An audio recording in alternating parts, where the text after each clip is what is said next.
what's up guys, Lightning014 here, soaring back into your everyday life with another video. And in this video we are going to be going over an overview of my tactical pop-out umbrella shield, which you already saw from the intro clip.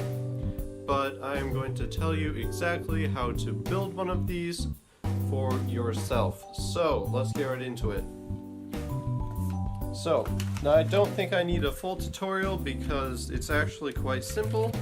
What it is a it's a umbrella that is zip tied to a tactical barrel attachment piece thing and has a hole cut in it right there for the darts to come through. Now, well, that may sound simple. There are some things you need to keep in mind in order to build one of these for yourself. So, you will need to choose the right umbrella. If you don't have the right umbrella, it will make the rest of this project very difficult and probably won't even work at all. So you need an umbrella that pops out when you press a button. You don't want one that when you press a button it just extends the shaft and then you have to push it out or anything like that. You want to press the button and it's fully deployed. That's pretty crucial.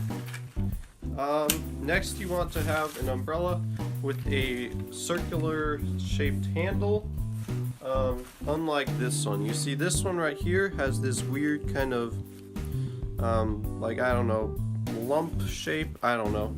It's supposed to be more comfortable or something, but this one does not work well. You want one like this one, which has a mostly circular handle, and yeah, the reason for that is that if you have a weird shaped handle, you will probably need to zip tie it on in a certain way, and that could interfere with the dart. That could make the dart hit the umbrella because there are these spine things in an umbrella, these metal pieces, and those are essential for it to work. And if because of the way your handle is shaped, it could make one of these metal pieces line up and run into the dart that comes out of the barrel. Ah, I did not explain that very well at all. But anyways, you will also want a lightweight umbrella. You do not want a very heavy umbrella because it will make the thing weigh a lot more and be more uncomfortable to use, but it will also make it more likely to shift around and mess up your zip ties, and then also mess up the alignment of the barrel to the hole in the umbrella. So you don't want that. Alright, so that's everything that you need to know for choosing the right umbrella. Let's move on to building it. You will want to secure it with a minimum of 4 zip ties.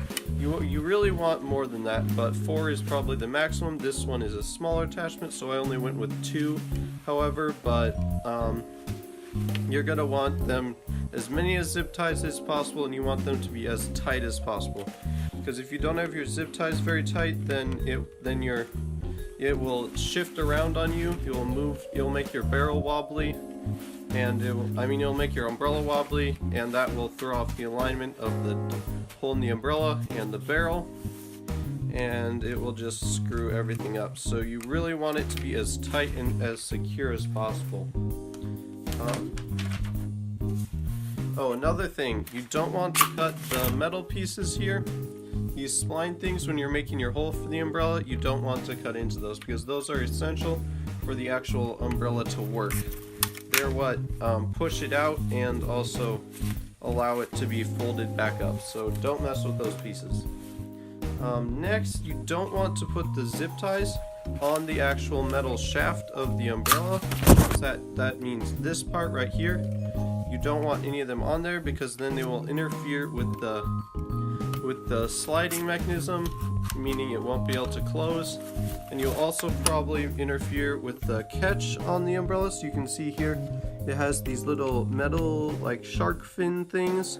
Those are what actually catch into this piece right here, and that's what allows it to stay locked closed. So you want to have the zip ties not very close to those.